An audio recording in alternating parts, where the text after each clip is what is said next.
पुनः सभी देवता समुद्र मंथन करने के लिए आए। समुद्र मंथन प्रारंभ हुआ। कामधेनु गाय प्रकट हुई, ऋषियों को दे दिया गया। उच्चैश्रवा घोड़ा निकला, राजा बलि ने ले लिया। ऐरावत हाथी प्रकट हुआ तो देवराज इंद्र ने ले लिया। कौस्तुभ मणि प्रकट हुई, कौस्तुभ मणि भगवान के कंठ में धारण कराई गई। कल्प वृक्ष निकला, स्वर्ग में भेज दिया गया। लक्ष्मी जी का प्राकट्य हुआ, लक्ष्मी जी को देख करके सभी कहने लगे इसे हम लेंगे, लेकिन लक्ष्मी जी ने कहा मैं स्वयंवर करूंगी। और भगवान नारायण के कंठ में माला पहना करके लक्ष्मी जी ने भगवान नारायण से वर्ण किया। बोलो लक्ष्मी नारायण भगवान की जय। और महाराज अनेक रत्न निकलने के बाद सबके अंत में धनवंतरी जी अमृत का कलश लेकर के प्रकट हुए। और अमृत का कलश देखते ही दैत्यों ने अमृत का कलश छीन लिया और लड़ते झगड़ते वहां से भागने लगे। और भागते भागते कह रहे हैं पहले मैं पीऊंगा, पहले मैं पीऊंगा, पहले मैं पीऊंगा।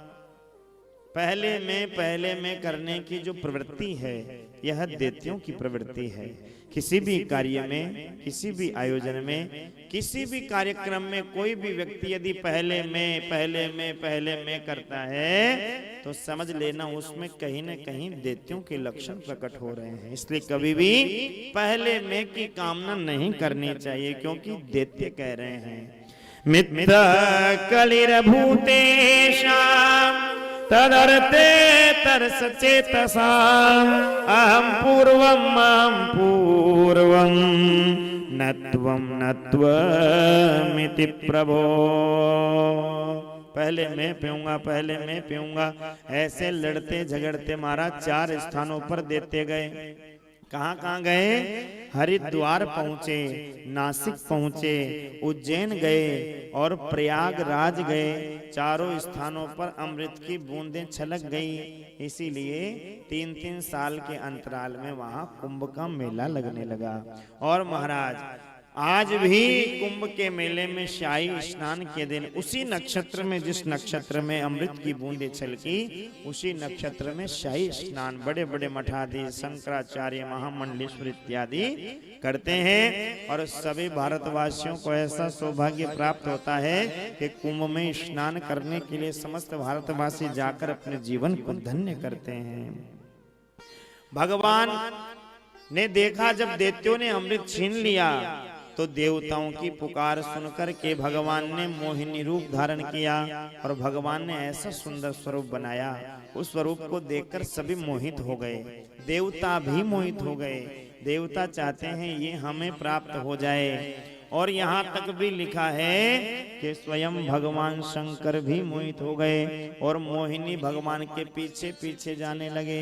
भगवान मोहिनी ने कहा प्रभु मैं आपका दास नारायण हूँ, आप कहाँ मेरे पीछे आ रहे हैं? तब जाकर भोले बाबा महाराज रुके। देवता भी मोहित हुए, दानव भी मोहित हुए, लेकिन एक देवता ऐसे थे जो भगवान मोहिनी को देखकर मोहित नहीं हुए, बल्कि उनके हृदय में वात्सल्य भाव जागृत हो गया। मन में ऐसी कामना प्रकट हुई कि यदि ऐसी मेरी पुत्री हो जाए, ऐसी मेरी पुत्री होती तो मैं उसे खूब स्नेह करता, खूब दुलार करता। भगवान मोहिनी ने महाराज उस देवता की उस पुकार को महाराज उसी समय पर श्रवण कर लिया, उसी समय अपने मन में बैठा लिया। और वह देवता कौन से थे? वह सूर्य देव थे। सूर्य देव की मन की कामना को भगवान ने महाराज उस समय पर अपने हृदय में धारण किया और उसी मनोकामना को पूर्ण करने के लिए द्वापर में सूर्य ही वृषभानु बने। भानु कहते हैं सूर्य को, वृषभानु सूर्य के ही अंश अवतार हैं। सूर्य ही वृषभानु बने और स्वयं भगवान मोहिनी ही उस स्वरूप, उससे भी महाराज करोड़ों करोड़ों सौंदर्य प्रकट करके, महाराज ऐसा सौंदर्य प्रकट करके वृषभानु नंदिनी श्री राधा रानी बन करके प्रकट हुए। तो राधा रानी और भगवान श्री कृष्ण ये दोनों एक ही हैं। इसलिए महाराज कहा जाता है ना कि कृष्ण और राधा में अंतर नहीं। अंतर कैसे होगा? क्योंकि यदि मोहिनी और नारायण में अंतर हो तो कृष्ण और राधा में अंतर होगा। जब मोहिनी और नारायण में अंतर नहीं तो राधा और कृष्ण में कैसे अंतर हो सकता है? मोहिनी के उस दिव्य स्वरूप को ही भगवान ने द्वापर में राधा रानी के स्वरूप में प्रकट कर दिया, भक्तों पर कृपा कर दी। बोलो बरसाने वारी की जय हो।